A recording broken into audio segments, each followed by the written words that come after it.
Hey Rob, Hey Jim, how's it going? going good here. It's a nice, cool day. I've got my sweatshirt on. I love this time of year when I can dress down and wear my sweatshirts. Yeah, yeah. It's still warm here in Florida, but that's okay. It's not hot and humid, so I'm happy. Right. Yeah. We've got the thing happening now where it's cooled off at night. Even if it warms up during the day, it's in the 40s at night. So and I love that. Yeah. Got the The window open and the fan on. I love the question is, would we be happier if we were talking from France right now instead of the US? it. Depends where, and depends what your point of view is. I thought that would be a good segue into talking Perfect. a little bit about France. It was one of our original topics that I had been revisiting online. And back then, I didn't know anything about international moving. Now I feel like a semi-expert, just enough, knowing enough to be dangerous. But you've actually been there, right? Oh yeah, I've spent a lot of time in France actually. I went there to just visit and just goof around in and around Paris. I've lived there as a kid. I've lived on both sides of France. I've lived in Grenoble, which is east, and I've lived in a country called Andorra, which is like a little tiny place in the Pyrenees Mountains between France and Spain. Wow. But as a grown-up type person, I went to Paris just to solo, just to look around. And I do little adventures from time to time. Yeah. And I really enjoyed it. I was by myself, so footloose, and I can do whatever I want. No one's, you know, I don't have anything to think about except me. And so I lived at central Paris, like right, literally, I look out my balcony of my hotel Yeah. at the Louvre. So I was at the Hotel de Louvre on Rue Henri, Rue Rivoli, Yeah. Revolution. And so I would literally just like go out on my balcony in the evenings and drink coffee, and I'm looking at the Louvre. It was really neat. I very much enjoyed it. But that was Paris. I've never Yeah. really spent time in the countryside, and people love the countryside. It's a whole different experience. Yeah, I've had people in my family spend time in the countryside. They loved it. One of the things they loved about it, I mean, it would be great if you could live in the city and in the country somehow. You could split your time and go back and forth whenever you want it. But Just takes money. Just takes money. yeah, they were talking about how nice it was to go to a little bakery there in a smaller village, and you meet the people and you buy vegetables, and you go and you meet people, and you see the same people, day Yeah. after day, week after week. So there seems to be Yep. more of a connection there with the people around you. Yeah. Unlike here, where there might be somebody living next door to you that you nod to every 3 times a year or something like that you've never had a complete conversation with. What did you like about France, let's say, as compared to what we're used to here in the West? What did you think might have been a little better or nicer? Well, we can get down into a sticky place because it's so many great things in the United States. So many great things, the rule of law, the consistencies, and that sort of thing. But what I found charming and endearing, specific to France, was just like that they just it just seemed like they valued living and living and being and experiencing more than other things. And you can look at that in a good way or a bad way. Yeah, It's like, I like to take vacations, 10 months a year. Well, who doesn't? But we're not gonna get any work done. yeah, And so, but they in when I was in France, it just seemed more an emphasis on living and being and experiencing. Of course, business has to get done. Things have to be, accomplished. yeah, But so when I was staying in Paris, going to the left bank, and people that go there and know Paris know the left bank is on the other side, so to speak, of the Seine River. And it just, you go from Paris to neighborhoods. and it's, people, even though it's very populous, it was really neat because you have like a meat market in a produce market. It goes back to the 1920s New York kind of feel. Yeah, good point. Um, really neat. It's more local. Right. So is it still I guess for expats it's still Uh-oh. a popular move? Oh yeah. So, I've said in previous conversations with you that the United Kingdom, of course, is, we move a tremendous number of people there, but Europe in general, Northern Europe, Western Europe is tremendous. So moving people to France Yeah. or let's just say the Iberian Peninsula, France, Spain, Portugal, and Andorra, that's it's certainly multiple times per week. So yeah, it's still very, very popular for the same reasons that we've talked about before. A lot for work, some for just I'm retired. I've cashed out here in the United States. I've got a tremendous amount of equity in my real estate, and I am moving to France. It's less expensive than people typically think. I think when people hear, "Oh, you're moving to France, did you have a software company that you sold?" No, not necessarily. Really, it living in central Paris, depending on the arrondissement, district of Paris, short of that, the countryside, it's not that expensive. You could buy a home for, limited, smaller number of US dollars or euros. Yeah. So in Property other taxes words, are minimal. yeah, it's not just a place for the wealthy to go to. No, it's really not. It's really not. It's a place for a lifestyle. I mean, you can go anywhere with enough money, Yeah, but yeah, you can go and live and permanently relocate in France, yeah. you know. Yeah. So if I wanted to move to France, then SDC has a relocation expert that knows like the ins and outs of, what I need to be aware of, what can pass through customs and what can't, and that kind of thing, right?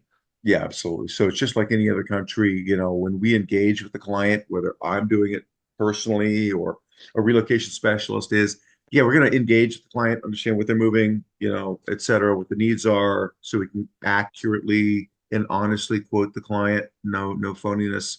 Yeah, And then, yeah, there are certain things that can't be shipped, but it's pretty typical. No, no explosives, no caustic chemicals, no that kind of thing. It's pretty standard in terms of France, and some countries are a little awkward, but France isn't. And then it's just a matter of making it happen. We help the client clear customs, yeah, hopefully and usually without any duties or VAT, and that's just a matter of us being experts. We'll say we need this, we need a piece of paperwork, we need a copy of passport, your visa, that kind of thing. yeah. Now, What is the inventory list, that sort of thing? you don't ship very many vehicles, I'm guessing, to France, or do they go along with the household goods? No, we do. We definitely ship vehicles quite often to France and other areas in Europe. And typically, we're going to do that with their household goods. Yeah, So if someone is moving a two-bedroom home, we might say, okay, two-bedroom home plus a vehicle that's going to be a 40-foot container, and we evaluate it to make sure it's appropriate. right. We like to ship the vehicle in a container with the household goods, ideally. There's also something called roll-on, roll-off, or RORO, and that's where the vehicle is shipped separately on a vessel that's specifically designed to ship vehicles. So it's Yeah, inside, and we absolutely do that, but more often than not, it's along with the household goods in a container. I got you. Just for in case somebody's listening for the first time and doesn't know what I'm going to talk about next, SDC offers something called groupage container shipping. And Yes. you offer that right to France? To anywhere in Europe, pretty much. So for definition purposes, there are very generally two types of ocean shipping. You have FCL, full container load, and then you have LCL, less than container load. Now, less than container, a full container is, I'm giving you a 20-foot container, a 40-foot container. two 40-foot containers, whatever it is, they're Yeah. yours. Less than container is going to be shared, Mm. right? Still going in a container. Everything has to be shipped ocean in a container. And so groupage is a step beyond less than container load because it's my container. So I'm doing so much business to France or to Western Europe or to Northern Europe, whichever, that I will be shipping a container every week. And it's not just one client, it's a number of clients. And we'll do that from New York. We'll do that from Los Angeles. We'll do that from San Francisco. Uh, we can do that from Seattle as well. If Yeah. there's enough volume coming out of there that we can fill a container weekly, then we'll do a groupage. We'll group them together and ship. And so, yes, to answer your question, we absolutely do that to France Yeah. and all of Europe. So that's great if you don't have enough to fill up an entire container, you don't have to buy more than you need. You can share the container with other people heading to the same destination, and then you split the costs.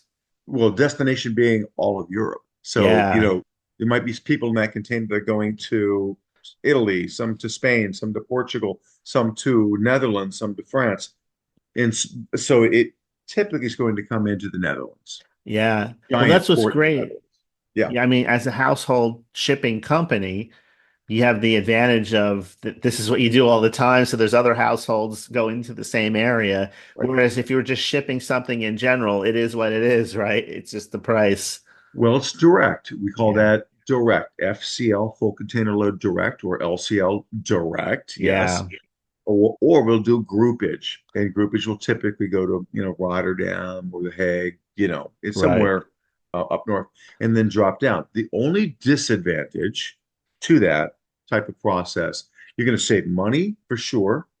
You're going to, okay, so the advantages are saving money and reduced paperwork burden. You know, the disadvantage is only going to be timing Yeah. because you, Jim, if you're moving to wherever, you could be the first person in the container, the groupage container. Yeah. I've got to fill it up. Or you could be the last piece of the Tetris puzzle, pop, and off it goes. We don't know. So Yeah. there could Yeah. be a Good week point. or two delay by Yeah. group. But the advantages again are cost and paperwork for sure. Yeah. Yeah. Those are great points. I remember somebody talking about just moving here in the United States where you can put your car on a train and it goes with other cars. It's cheaper than other options, moving it from state to state. Sometimes when people come down, they do that or go back up north from Florida to wherever, Canada, whatever. The only thing is, Yeah. yeah, they have to wait till the train has a full load before it leaves. And Yeah. sometimes people are waiting a month and a half for their car to get back to where they came from. No one tells you that part. Nobody tells you I that part. this is going to seem non-related, but it kind of it connects. Is I had a 1965, 66 Chevy Chevelle, and it had custom rims. They looked stock, but they weren't stock because they were much wider. And one of them got damaged somehow. And so I put in an order for a new one. Yeah. Well, the company that made them, there's only one company in the world that made these custom rally wheels. They were going to hit the production button when they had enough orders. And I didn't know that. So I paid all this money, and it was like a year and a half before they had enough orders to, Oh, to do a production run.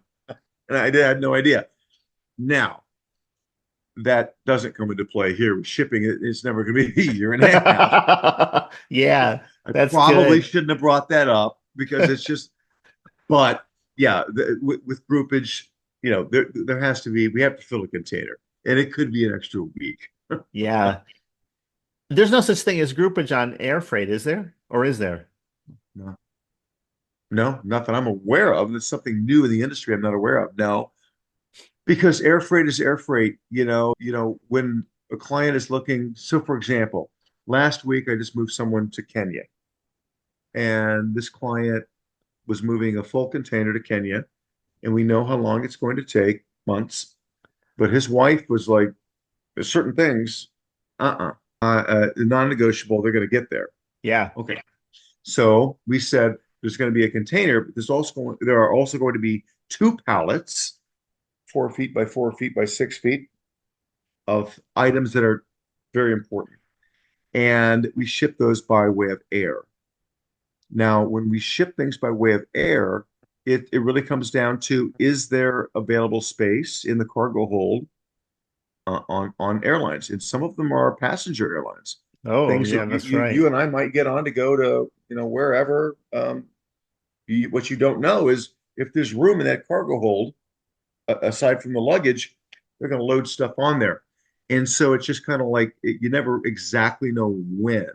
Yeah, But there is no groupage where this plane is going to be not going to ship and fly I until got it's you. filled. It's not like that. Yeah. I got you. Sometimes when you think of air freight, you just think of a freight plane, not a passenger plane.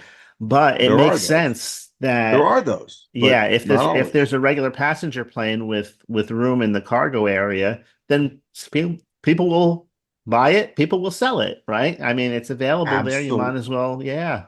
Absolutely. And then it comes down to, and this is where, we're experts at this. We have to like be interacting with these, the shippers, the airlines, whether it be Delta or Lufthansa or whomever, and under some planes can only accommodate pallets this high, you Yeah, know. yeah. Hey, we've got a 737 with some room, but a 737 is very small. Whereas maybe there's a 747 or an AB 320 going overseas by Lufthansa, and we can, so there are a lot of things that come into play. Yeah. One last question before we go about France. Okay, so you actually spent time there, people are moving there. How much of a disadvantage is it if you only know English and but you really want to go there, but you don't want the fact that you don't speak French to be a hindrance to your everyday life?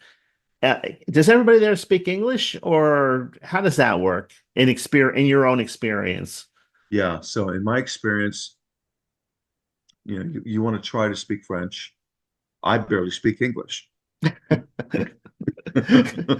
I'm marginal with English, but you want to try to speak French. You will get by with English in front. You'll get by with English anywhere, like people know.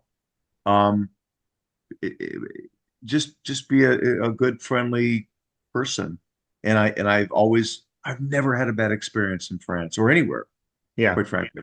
But I've never had a bad experience because if I don't know how to say something, I try to explain and just be a good, friendly human being, and I never had a problem. And yeah, I don't speak French. I mean, I can count and I can order things on the menu and do the basics. Yeah, I think that you get by with English. yeah. Rob, as always, thanks. We'll put your number there up on the screen. So if anybody wants to reach out, contact you directly. Also, we have the website, sdcinternationalshipping.com.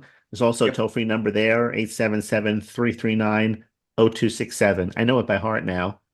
And we have live chat too. So if you want to talk directly to Rob, you got Rob. If you want chat, you got chat. If you want to just, call the toll-free number, whatever works for you listening, we have it available. So Absolutely. That's right, Jim. And yeah, I mean, I'm always available to speak about things and help people. yeah. All right, Rob. Thanks as always. I'll see you then next time in our next video. Sounds good, Jim. All right. Have a good rest of your weekend. Yeah, you too.